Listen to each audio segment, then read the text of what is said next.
എടുത്തു അരയ്ക്കാനായിട്ട്. വിരല ഞാൻ അരച്ചുകൊണ്ട് ഒരു 3-4 പ്രാവശ്യം അരച്ചു കേട്ടോ. ഒരുപാടുണ്ടായിരുന്നു എല്ലാം അരച്ചെടുക്കാൻ. ചെറിയ ജാറുണ്ട്, അതിന് ബുദ്ധിമുട്ട്. ഇതൊന്ന് അരിഞ്ഞെടുക്കാം. ലാസ്റ്റ് കറ്റാവായ എല്ലാമാണിത്. അവസാനത്തത് ഇനി അരച്ച് നമുക്ക് പിഴിഞ്ഞെടുക്കുന്നുള്ളത്.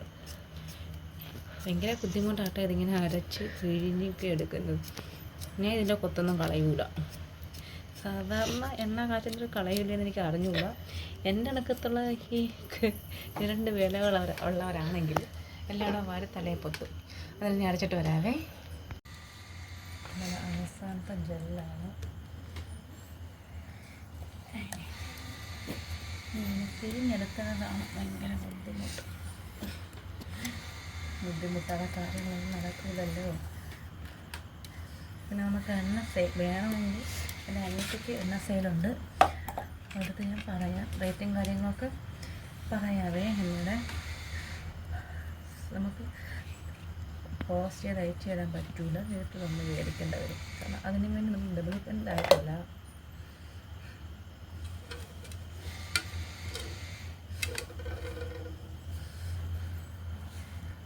പിഴിഞ്ഞെടുത്ത തുണിയാണ്.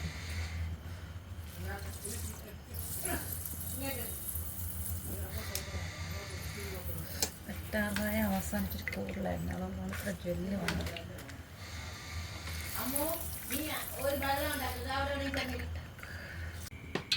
നമ്മളതായ എണ്ണ നമ്മൾ ചക്കിലാട്ട എണ്ണയാണ് ഒഴിച്ചേക്കുന്നത്. 1 കിലോ ഉണ്ട്. അതിൻ്റെ കൂടെ ആമണക്കെണ്ണ കുറച്ച് ഒഴിക്കുവാണ്.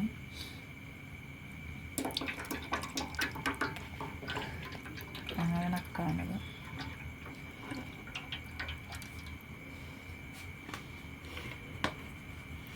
നമ്മുടെ ഉള്ളിയെല്ലാം ഇട്ട് പതഞ്ഞൊക്കെ വന്നത് പറ്റി തുടങ്ങി.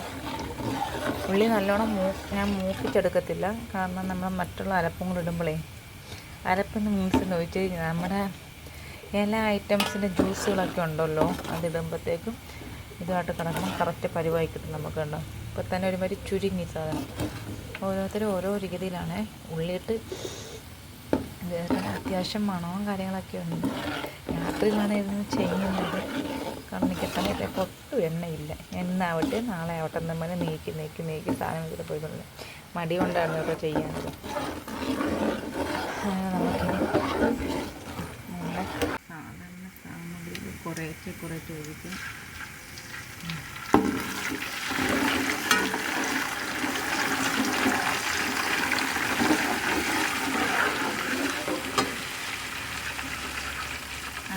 എടുക്കാൻ നിർത്തില്ല. തീ പുറത്തുനിന്ന് ശേഷം എടുക്കുകയാണ്. ഈ ജ്യൂസ് എല്ലാം കൂടി എണ്ണയൊക്കെ കളകിടക്കുന്ന എണ്ണയൊക്കെ ഒഴിക്കുമ്പോഴേ പൊട്ടിത്തെറിക്കാൻ ചാൻസ് കൂടുതലാണ്. ഉള്ളി ഞാൻ ഒഴിച്ചിട്ടുണ്ട്.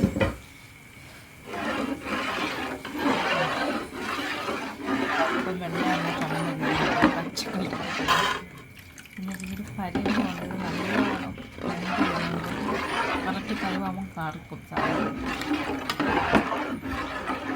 അടുക്കി കുടിക്കാൻ അതിൻ്റെ കൂട്ടത്തിൽ തന്നെ നീലമരി പൊടിയാണ് കേട്ടോ. അങ്ങാടിക്കടയിൽ മേടിക്കാൻ കിട്ടും. പാക്കറ്റ് റേറ്റ് 50 രൂപയാണ് നമ്മുടെ നിന്ന് മേടിച്ചത്. 40 ഗ്രാം നീലമരി പൊടി.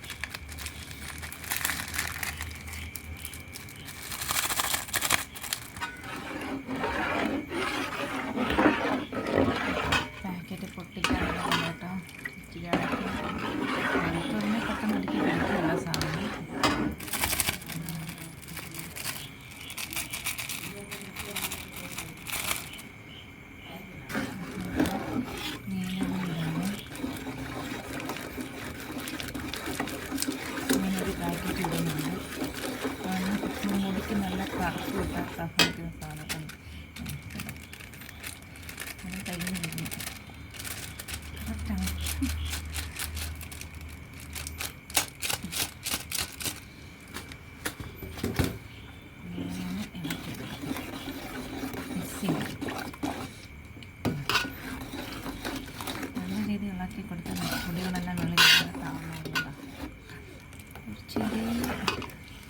നല്ല ഗ്രീൻ മാറിക്കിട്ടും ഒരു അല്ലാതെ ഒരു കളറാണ്.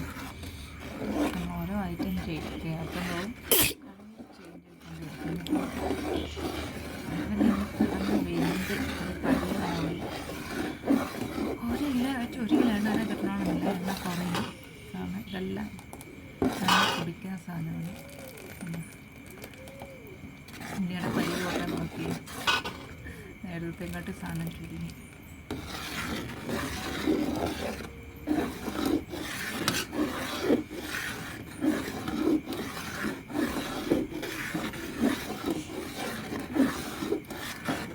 മണം അടിക്കാനൊക്കെ മണമൊക്കെ പിടിക്കാനായി. കാരണം ഇത് നന്നായി വെന്ത് വരുമ്പോൾ നന്നായിട്ട് ചൂടായി വരുമ്പോൾ മണമാണ് തിന്നാൻ പറ്റുന്ന സാധനം ഇറങ്ങിയിട്ട് എന്നാണ് ഒരാൾ കല്യാണമൊക്കെ കാണിക്കുന്നത്. തിന്നുന്ന സമയമുണ്ട് കേട്ടോ ഇതെല്ലാം. കാരണം മുടി ഒഴിച്ചിൽ നിൽക്കാനും തലവേദനയ്ക്ക് ഒക്കെ ബെറ്ററാണ് കേട്ടോ.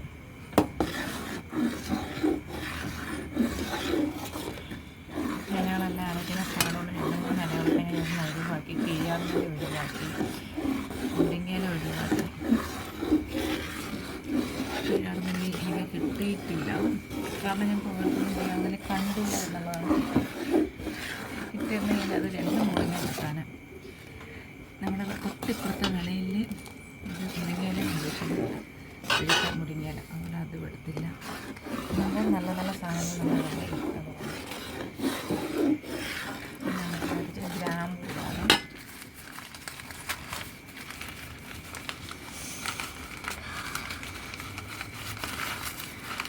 തിളക്കാൻ തുടങ്ങി.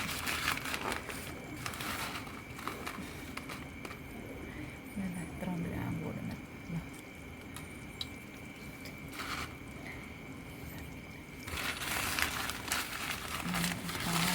തുടങ്ങിയതാണ്. ഗ്രാമ്പൂ ഇട്ടപ്പോൾ എൻ്റെ അണച്ച് എന്നതാണ് സാധനത്തിൽ.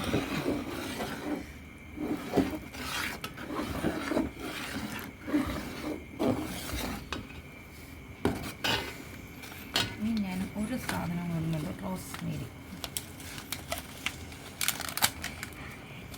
ഞാൻ ഇതിൻ്റെ ഒരു റോസ് വാട്ടർ ഉണ്ടാക്കിയെടുക്കണം കേട്ടോ. റോസ്മേരി തിളപ്പിച്ച് വാട്ടറായിട്ട് ഞാൻ ചെയ്തെടുക്കുന്നത് ഹെയറിൽ ചേർക്കാൻ വേണ്ടി.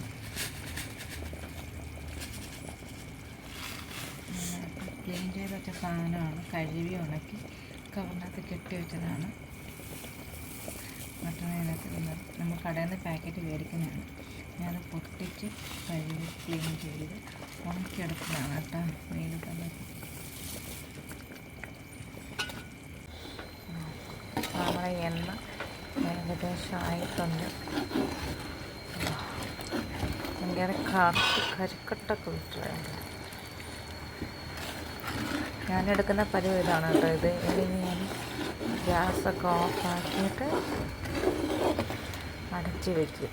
രാവിലെ എടുത്ത് ഇളക്കി അടിക്കും. ചൂടോടെ അടിക്കാൻ നിൽക്കുന്നില്ല, മറ്റേ ഞാൻ ചൂടോടെ ചെറിയ ചൂടാറുമ്പോൾ അരച്ചെടുക്കുന്നതാണ്.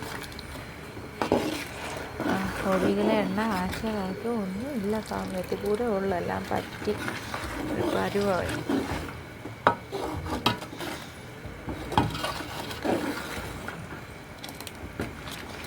നമുക്കിന്ന് അടയ്ക്കാം, ഗ്യാസ് ഓഫാക്കാം. അങ്ങനെ നമ്മുടെ എണ്ണ കാച്ചി കഴിഞ്ഞു.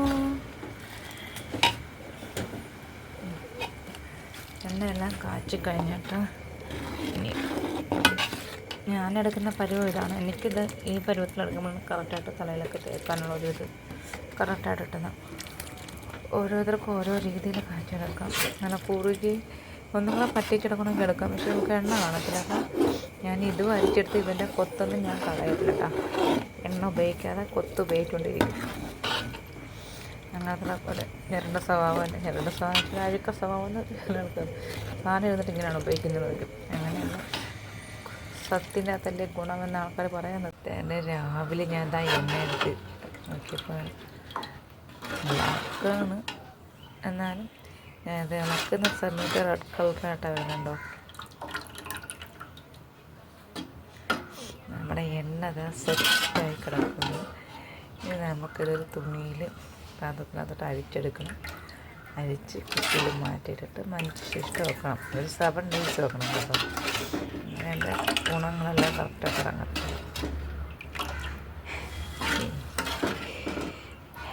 വീട്ടിൽ കാച്ചാൻ പറ്റുന്നതിന് വീട്ടിൽ തന്നെ മാക്സിമം കാച്ചി തേക്കുക. കാരണം വേറൊന്നും കൊണ്ടല്ല, നമ്മളായിട്ട് ചെയ്യുമ്പോൾ നമുക്കൊരു വിശ്വസ്തതയായിട്ട് ചെയ്ത് നമ്മുടെ തലയിൽ തേക്കാമല്ലോ. ഇപ്പോൾ പുറത്തുനിന്ന് എണ്ണ മേടിക്കാൻ നിന്നാലും നല്ല റേറ്റാണ്. ആ പൈസ ഉണ്ടെങ്കിൽ വീട്ടിൽ തന്നെ സാധനങ്ങൾ മേടിച്ച് കാച്ചാം. Okay, by.